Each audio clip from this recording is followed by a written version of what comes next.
Hello बच्चों, नमस्ते, good morning. आज की क्लास में हम हमारे न्यूमेरिकल पार्ट का क्वेश्चन नंबर 4 आरबीएससी का चैप्टर नंबर 1 का परफॉर्म करेंगे। तो आज के लेक्चर में एक ही क्वेश्चन डिस्कस इसलिए कर रहे हैं कि ये वीडियो काफ़ी लंबी हो जाएगी इसी क्वेश्चन में 10-15 मिनट की, और काफ़ी कॉम्प्लिकेटेड है ये, क्योंकि इसमें 11th के भी कुछ पार्ट हैं, लेकिन आपको समझ में आ जाएंगे। मैं इसमें अच्छी तरह से डिस्कस करूँगा, तो इस क्वेश्चन को थोड़ा सा ध्यान से समझना, आप समझ में आ जाएगा। ठीक है, तो ये है क्वेश्चन नंबर 4। स्टार्ट करते हैं। हिंदी मीडियम में, दो एक समान आवेशित गोलों को बराबर लंबाई की डोरियों से लटकाया गया है। डोरियां परस्पर 30 डिग्री कोण बनाती हैं। जब 0.8 ग्राम सेंटीमीटर क्यूब घनत्व के द्रव में लटकाया जाता है तब भी वही कोण रहता है। यदि गोले के पदार्थ का घनत्व 1.6 ग्राम पर सेंटीमीटर क्यूब है तब द्रव का परावैद्युतांक ज्ञात कीजिए। ओके, मैं इंग्लिश में इसको रीड करता हूं।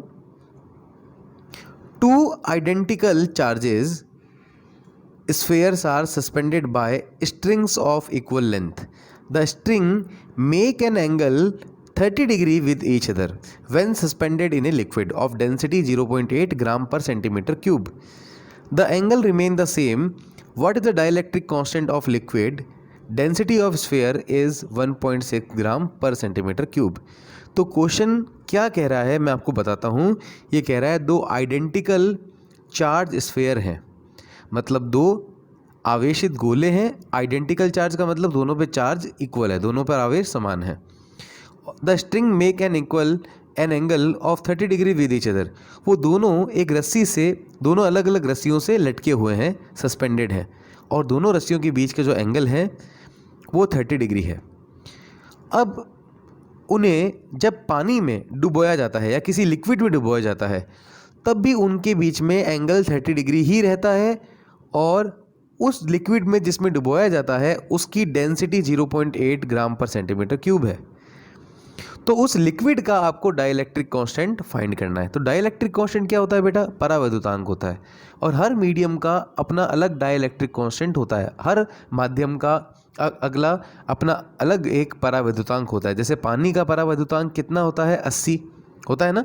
ओके, तो ये हम देख रहे हैं कि जिस मटेरियल, ये कह रहा है, अब सुनो, अब ये इसको मैं एक बार फिर से एक्सप्लेन करता हूँ कि देखिए क्वेश्चन में कह रहा है कि दो चार्ज स्फेयर हैं, इक्वल चार्ज, दोनों पर चार्ज समान है। ओके, अब दोनों के बीच में एंगल कितना है? 30 डिग्री। ओके, अब ये कह रहा है कि जब हम इसको एक लिक्विड में डुबोते हैं तो उस लिक्विड का आपको डाइलेक्ट्रिक कांस्टेंट निकालना है। डाइलेक्ट्रिक कांस्टेंट मतलब परावैद्युतांक, मतलब क्या निकालना है आपको? Epsilon R. इसको रिलेटिव परमिटिविटी भी कहते हैं, इसको सापेक्ष विद्युतशीलता भी कहते हैं। ठीक है, ओके। तो अब क्या है कि ये दोनों चार्जेस भी एक दूसरे को रिपेल करेंगे। क्या करेंगे? एक दूसरे को ये रिपेल, क्योंकि इस पे भी चार्ज कितना? क्यू, इस पे भी चार्ज कितना? क्यू, और वेट mg नीचे लगता है, और रस्सी से बंधे हैं। रस्सी क्या करती है? रस्सी हमेशा तनाव लगाती है, स्ट्रिंग हमेशा टेंशन लगाती है, और टेंशन ऑब्जेक्ट को हमेशा पुल करती है, खींचती है।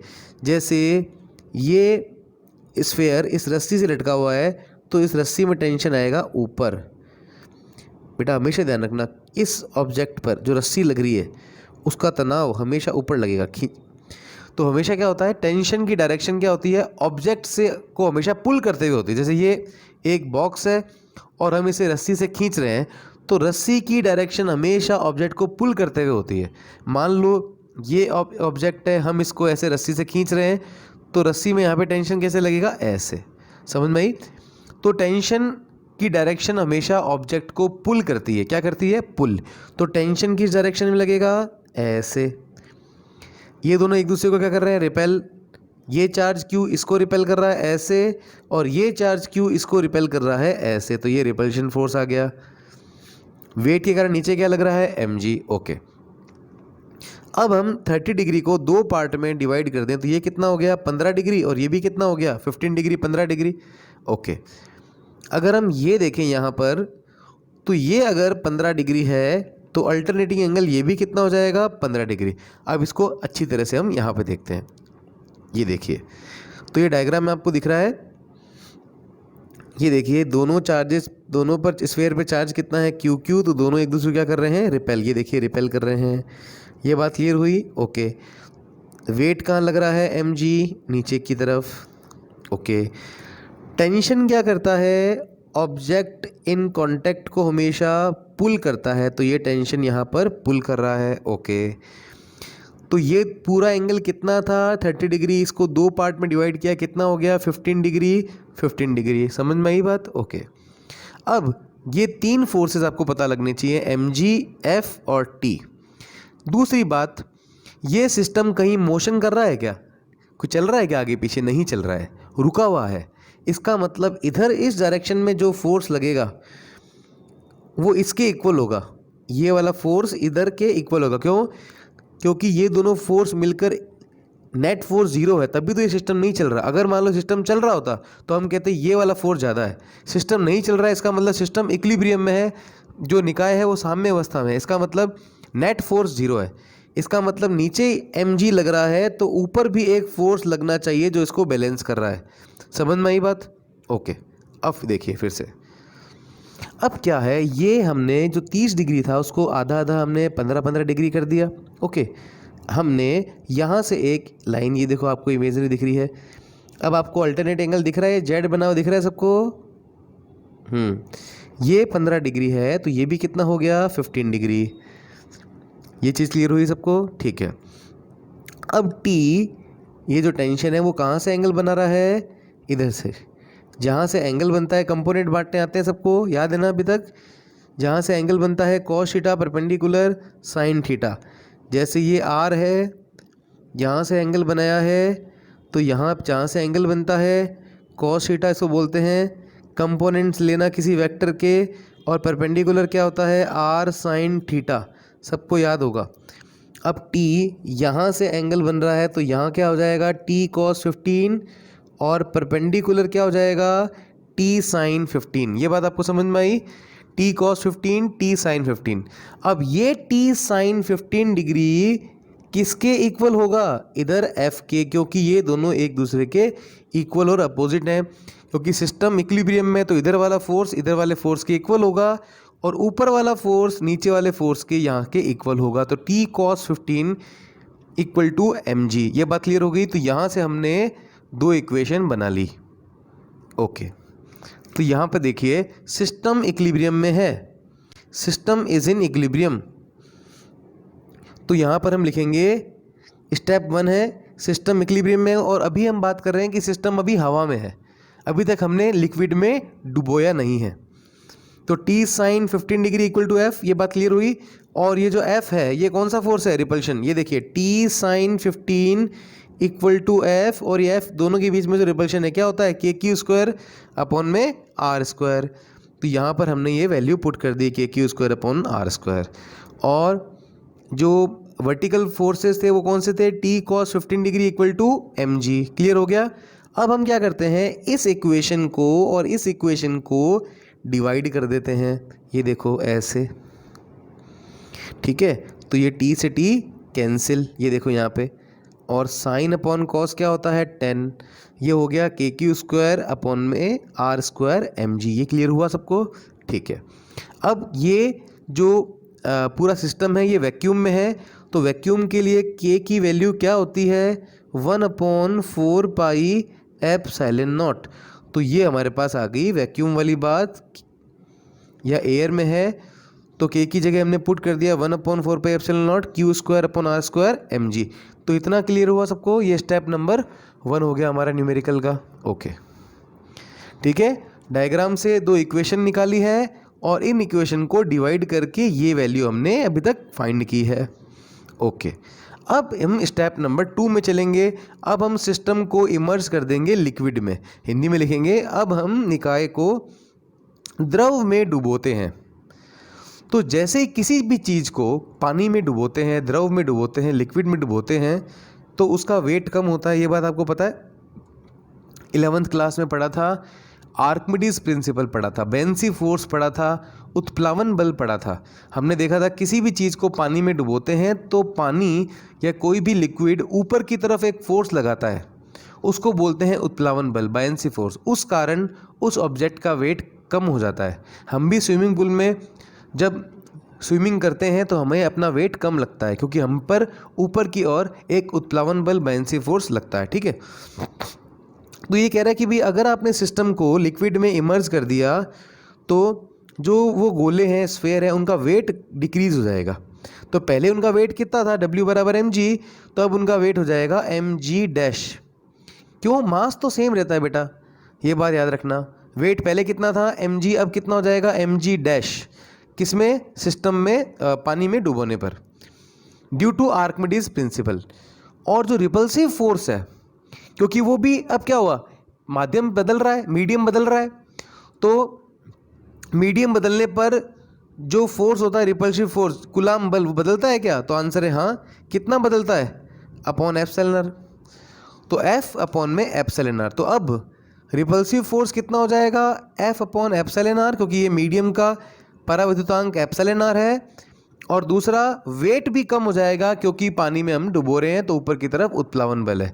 तो ये बात समझ में आई, दो फैक्टर यहाँ पर आ गए डुबोने से। एक तो कूलम्ब बल का मान घट रहा है, कूलम्ब फोर्स की वैल्यू डिक्रीज हो रही है एप्सिलॉन आर टाइम्स, और दूसरी, पानी में डुबोने पर बायंसी फोर्स के कारण वेट में भी घट रहा है वेट। ओके, तो यहाँ पर हम आगे देखते हैं। देखिए यहाँ पे मैंने आपको ये बात एक्सप्लेन की है कि ये मान लीजिए आप, ये एक हमारा स्फेयर है और इसकी डेंसिटी रो है, गोले का घनत्व रो है, हम इसको पानी में डुबो रहे हैं। इसका पहले वेट कितना था, mg। जैसे ही पानी में डुबोएंगे ऊपर की तरफ एक फोर्स लगेगा और वो फोर्स है बायंसी फोर्स। ठीक है, ये मानते हैं पानी की डेंसिटी है हमारे पास सिग्मा, पानी का घनत्व है सिग्मा। ओके, अब इसका कुल मिला के जो वेट होगा वो कहेंगे हम एपरेंट वेट, मतलब आभासी भार। पानी में डुबोने पर जो भार आएगा वो क्या कहलाएगा, एपरेंट वेट, आभासी भार। तो आभासी भार, एपरेंट वेट क्या होगा, नीचे की तरफ कितना वेट लग रहा है, mg, और इस mg को में से कौन सा फोर्स माइनस हो रहा है, तो बायंसी फोर्स। मान लो नीचे की तरफ वेट लग रहा है 60 न्यूटन और बायंसी फोर्स लग रहा है ऊपर की तरफ 20 न्यूटन, तो 60 न्यूटन में से क्या माइनस हो जाएगा, 20 न्यूटन। तो क्या कर देंगे, mg में से ये वाला बायंसी फोर्स माइनस कर देंगे। तो ये बात आप क्लियर हुई कि अब नया वेट क्या होगा, एक्चुअल वेट में से बायंसी फोर्स माइनस हो जाएगा। अब इस वेट की जगह हम क्या लिख देंगे, mg। इनिशियल वेट क्या था, mg। अब ये फोर्स कौन सा है, ये फोर्स कौन सा है, तो आंसर है ये बायंसी फोर्स है, उत्प्लावन बल है। उत्प्लावन बल क्या होता है, जब स्फेयर पानी में डूबा तो इसने पानी को डिस्प्लेस किया, उतने पानी को उसने हटाया, वो पानी ऊपर की तरफ, उस पानी का मास या उस पानी का वेट ऊपर की तरफ फोर्स लगाता है। ये बात आपको शायद पता होगी। तो हमारे गोले ने जितना पानी हटाया उसका वेट क्या होगा, mg, पानी का वेट ऊपर की तरफ फोर्स बन के लग रहा है। क्लियर होगी बात ये। ओके, हम आगे अब सॉल्व करते हैं। ओके, तो ये देखिए mg dash equal to mass बराबर क्या होता है, वॉल्यूम इनटू डेंसिटी। तो ये w किसका ले रहे थे हम, स्फेयर का। तो वॉल्यूम इंटू डेंसिटी मतलब आयतन इंटू घनत्व, घनत्व क्या लेंगे, रो, क्योंकि हम स्फेयर का जो डेंसिटी है वो रो है, माइनस यहाँ भी हम mw मतलब मास ऑफ वाटर, पानी का द्रव्यमान। तो क्या होगा, वॉल्यूम इंटू डेंसिटी, डेंसिटी किसकी लेनी पड़ेगी, पानी की, और वॉल्यूम दोनों का सेम था क्योंकि स्फेयर यहाँ पर पानी में डूबा तो उसने उतने ही वॉल्यूम का पानी हटाया, तो वॉल्यूम सेम रहेगा और डेंसिटी पानी कितनी है, सिग्मा। तो ये मास ऑफ वाटर समझ में आया, पानी का द्रव्यमान क्या होगा, आयतन इंटू घनत्व, घनत्व की जगह हमें पानी का घनत्व लेना है, डेंसिटी ऑफ वाटर लेना है। ओके, तो ये चीज़, ये इक्वेशन सबको समझ में आ गई क्या। ओके, अब क्या करते हैं हम, वी रो जी यहाँ से और यहाँ से हम कॉमन ले लेते हैं। तो यहाँ पर वी रो जी कॉमन आ गया तो कितना बच गया, 1। यहाँ पर देखिए रो नहीं है तो रो क्या आ जाएगा, अपॉन में। वी और जी देखो बाहर आ गया यहाँ से, और रो हमने कॉमन लिया तो रो अपॉन में आ गया। ये क्लियर हुआ क्या, या ये समझ लो, अगर ऐसे समझ में नहीं आता पूरी इक्वेशन में वी रो जी का हमने डिवाइड कर दिया और मल्टीप्लाई कर दी। तो यहाँ पे वी रो जी का डिवाइड किया, कितना बचा 1। यहाँ वी रो जी का डिवाइड किया तो वी जी से कट गया सिग्मा अपन रो, और वी रो जी की मल्टीप्लाई कर दी। ओके, जैसे भी आपको समझ में आए। अब वी इंटू रो क्या है, आयतन इंटू घनत्व क्या है, मास। तो वी इंटू रो को वापस हमने लिख दिया मास इंटू क्या है, जी। ओके, अब यहाँ पर हम m से m को क्या कर दिया, कैंसिल। तो g डैश की वैल्यू कितनी आ गई बेटा, g 1 माइनस सिग्मा अपॉन में रो। सिग्मा की वैल्यू क्वेश्चन में हमें गिवन है। सिग्मा क्या है, डेंसिटी ऑफ लिक्विड। तो सिग्मा कितना दिया हुआ है क्वेश्चन में, देख लो आप, 0.8 ग्राम पर सेंटीमीटर क्यूब है, क्योंकि इन दोनों को हम डिवाइड कर रहे हैं ना बेटा, तो ग्राम पर सेंटीमीटर क्यूब और ग्राम पर सेंटीमीटर क्यूब कट जाएंगे, इसलिए हमने यहाँ पे यूनिट मेंशन नहीं की, क्योंकि दोनों को हमें डिवाइड करना है तो दोनों की यूनिट कैंसिल हो जाएगी। और स्फेयर की क्या दी हुई वैल्यू, स्फेयर की डेंसिटी की, गोले की घनत्व कितना दिया हुआ 1.6, हम दोनों को डिवाइड कर देंगे, यहाँ से जी डैश आ जाएगा g/2। समझ में आई बात? ओके, तो जी डैश आ जाएगा g/2। तो देखिए, जब पानी में नहीं डुबोया था तब 10-15 डिग्री कितना था, ये था। अब पानी में डुबोएंगे तो यहाँ पर क्या आ जाएगा, जैसे ही इसको पानी में डुबोएंगे या लिक्विड में डुबोएंगे तो एक तो यहाँ पर एप्सिलॉन आर की मल्टीप्लाई हो जाएगी, क्योंकि मीडियम के पास क्या होता है, रिलेटिव परमिटिविटी, और इसका जी बदल जाएगा, जी की जगह जी डैश हो जाएगा। चार्ज वही रहेगा, डिस्टेंस वही रहेगी, क्योंकि डिस्टेंस क्वेश्चन में कह रहा है चेंज नहीं हो रही है। तो पानी में डुबोने के बाद 10-15 डिग्री की वैल्यू कितनी हो जाएगी, देखिए एप्सिलॉन आर आ जाएगा और जी की जगह जी डैश हो जाएगा। ठीक है, अब हम क्या करते हैं, हमारी ये वाली इक्वेशन, ये जो आई थी इक्वेशन नंबर 3, एक मिनट, हमारी इक्वेशन नंबर 3 और अभी जो हमने पानी में डुबोने के बाद 10-15 निकाली, इक्वेशन नंबर 4 हमने मान ली, इनको हम डिवाइड करते हैं। डिवाइड कर देंगे तो 10-15 से 10-15 डिवाइड कट जाएगा, ये लिख देंगे 1/4 पे एप्सिलॉन नॉट, इसको ऊपर लिख देंगे और उस वाली इक्वेशन नंबर 3 को नीचे लिख देंगे। 1/4 पे एप्सिलॉन नॉट से 1/4 पे epsilon not cancel, Q²R² mg से Q²R² mg कैंसिल, बच क्या जाएगा, ये 2 देखिए अपॉन के भी अपॉन में, तो 2/εr, और εr की वैल्यू हो जाएगी हमारे पास 2। यही हमसे क्वेश्चन में पूछा था, to find the value of dielectric constant. तो क्लियर हुआ क्वेश्चन ये? ओके, एक बार फिर से देख लो क्या किया था। ये क्वेश्चन हमें क्वेश्चन में गिवन है, फिर ये फोर्सेस हमने निकाले, फोर्सेस से 2 इक्वेशन निकाली, इक्वेशन से हमने 10-15 निकाला। 10-15 के बाद क्या किया हमने, इसको लिक्विड में मर्ज किया। लिक्विड में मर्ज करने से एक तो बेंसी फोर्स आ गया जिससे जी चेंज हो गया, और एक एप्सिलॉन आर आ गया। फिर हमने नई इक्वेशन को डिवाइड किया और हमारे पास आंसर आ गया। तो नहीं समझ में आया अभी भी तो मेरे से कमेंट में पूछ सकते हैं, कोई भी डाउट है तो। ठीक है, अब नेक्स्ट मुझे लगता है कि इस चैप्टर का काफ़ी अच्छा न्यूमेरिकल था ये, तो नेक्स्ट क्लास में हम आगे वाले न्यूमेरिकल करेंगे। तो आज के लिए केवल इतना ही।